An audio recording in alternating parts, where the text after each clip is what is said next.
students, welcome back to Algebra 2. Today we're going to be talking about a pretty significant mathematical discovery, the natural base E. So before I get into that, we'll go back to a familiar problem.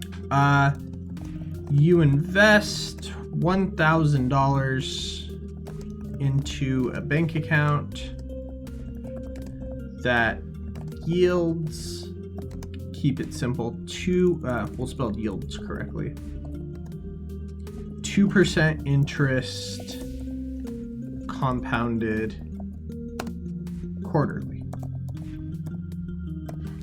So, how much money do you have after 25 years? Okay, so this uses the formula A equals the principal investment times 1 for 100% plus the rate over the number of times per year that it gets compounded to the number of times it gets compounded times the number of years. So just plugging those values in, I would get the amount that I have is equal to $1,000 times 1 plus 0.02 over quarterly means 4 to the 4 times 25th power. Okay, so this is a good model for banks because what banks are going to do is quarterly, once every 3 months, they're going to look at how much money is in your account, and then on that day, they are going to pay you your money. However, one of the interesting things about that is if you're strategic about it, you could figure out what day they were going to give you interest, dump a whole bunch of money into your bank account, maybe borrow it from all your friends and family, just dump it into the bank account, get your interest, and then take it out and give it back to your friends and family. So you'd only need to borrow money for one day in order to make this work. So what happens is the more times they compound interest, the more accurate it gets.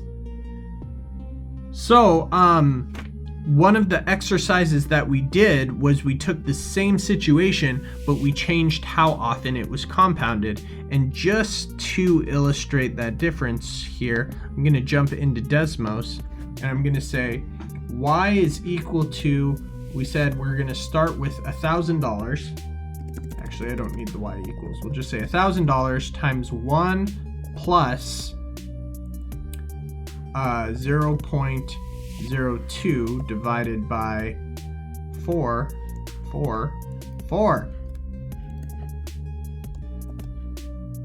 to the 4 times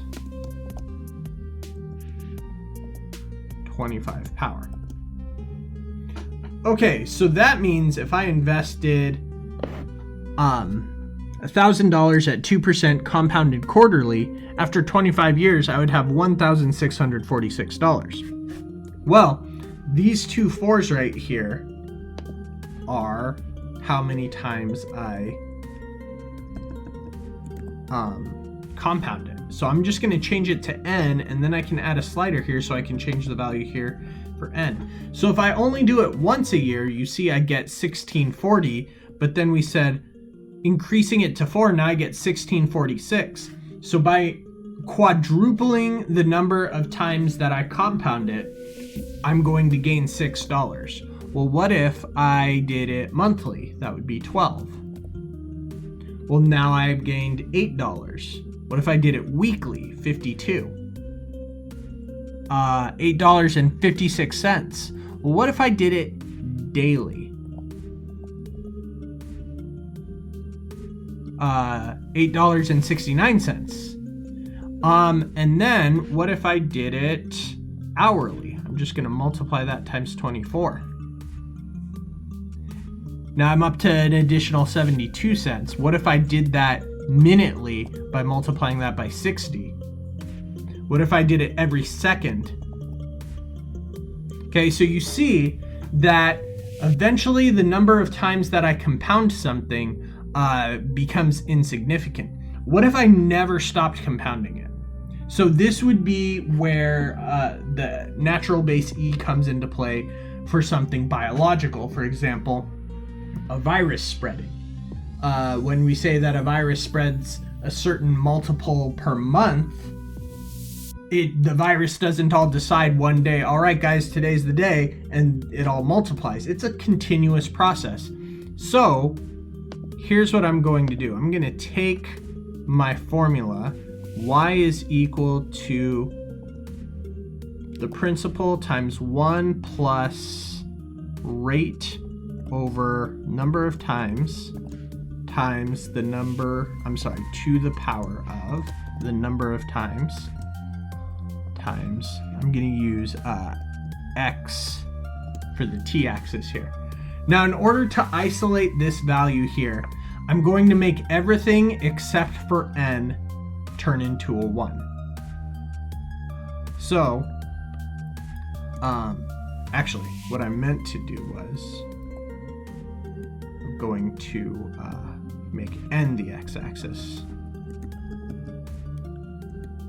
There. Okay, so I'm going to make everything except for the x a 1. So that means I invested $1. I am growing at a rate of 100%, and we are going to grow for 1 year. Okay, so we get some weird stuff going on right here, but since we're talking about growth, we're going to ignore everything to the left of the x-axis. And then what you see here is, let's go back to 0. Right here, I just have 1. When x is 1, I get up to 2. When x is 2, it's here at 2.25. 3 is 2.37. And if we follow it, you'll see that eventually it does reach a horizontal asymptote. So it does approach a very, very clear limit. I'm going to keep on zooming out. In fact, let's use this. I want to say that on the x-axis, we're going to go from 1 million to 1 million. There we go. That's good. Now on the y-axis, let's just go from 0 to 4. Okay. So right here, we're way, way, way to the right to see how far that's gone. And I'm just going to click on this right here to see where it is. So the x value is 6 times 10 to the 7th power, and you can see that this has hit a limit here at about 2.718. So simplifying that, this one can go away because we're multiplying it, and this one can go away because we're just multiplying it. So we have 1 plus 1 over x to the x power, and as it approaches infinity, the y value approaches this limit of 2.718. And that's where we get the number e from. E is about 2.718, but just like pi, it's an irrational number. So what this means is that we can use the number e to represent something that is compounding continuously. So like I said earlier, this would be really good for a biological growth because an organism doesn't just decide, okay, it's December 30th, it's time to grow. It never stops growing. So let's go back into something like this, and what we would say here is instead of quarterly, we would say continuously. Okay, that means that it never ever stops growing. We compound it an infinite number of times per year. So what we would do here, that's not erasing, hang on, is right here where that little bit was being used. We're just going to change all of that into an E. So we would have the amount would be the principal amount times E to the rate times time power. So the amount is equal to the principal, which is 1,000, times E to the 0.02 times 25. 1,000 times E to the 0.02 times 25.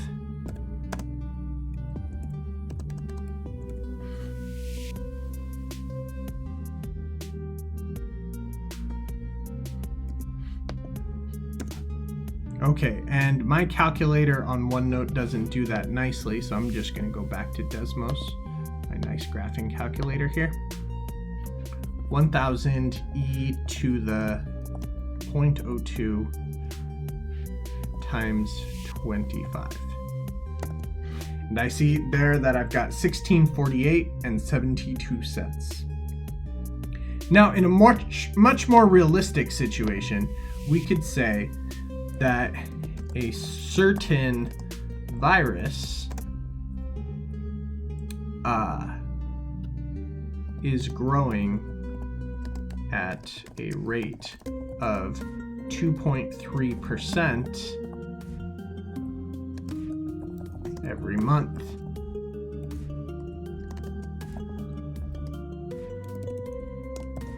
If there are currently 3,218 infections, looking at you, Skagit Valley, how many infections can be expected in 6 months? Okay, so again, the virus doesn't suddenly decide when to grow. It's a continuous growth. So we would say that the amount that we can expect is equal to the principal, which is 3,218, times E to the rate would be 0.023 times time, which in this case would be 6 months. Okay, so let's go ahead and calculate that. 3,218 e to the 0.023 times, so I need to put that in parentheses,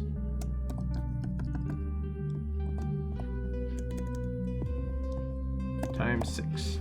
Okay, so that means that in 6 months at this current rate, we should be expecting 3.694 cases.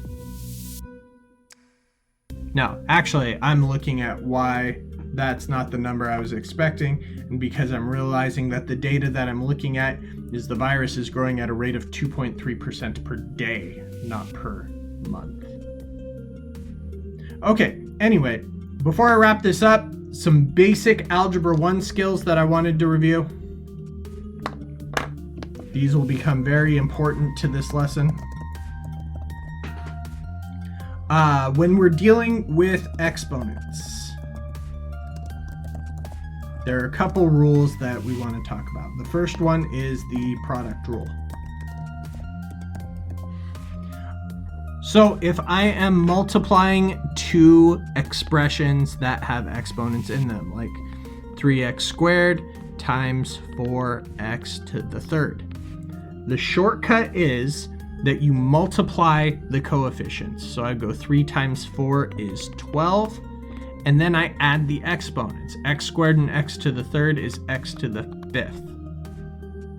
Now, this is a shortcut. If we were in Algebra 1 right now, we would have spent about half an hour discovering that rule, but you guys did this a couple years ago in Algebra 1, so we won't spend time doing that. The second one is the power rule, and that is when I have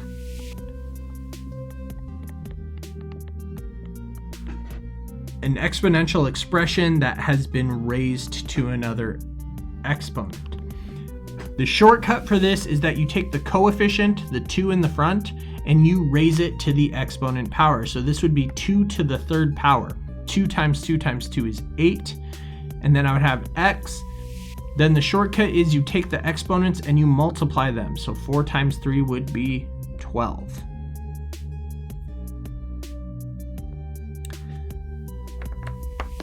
The next rule is the quotient rule. The quotient rule has to do with when you're taking an expression and dividing it by another expression. So for example, 6x to the 9th divided by 9x to the 15th. So the first thing that I'm going to do is reduce the coefficients. So if I only look at the coefficients, I've got a 6 and a 9, and we know that 6 over 9 reduces to 2 over 3. The next thing I'm going to do is subtract the exponents. So I've got 9x's in the numerator, 15x's in the denominator. When they cancel out, there'll be some x's left in the denominator. So 15 minus 9 would be 6. So that means I've got x to the 6th power in the denominator. Those are the 3 exponent rules that we learn in Algebra 1 that'll be really, really useful for this assignment.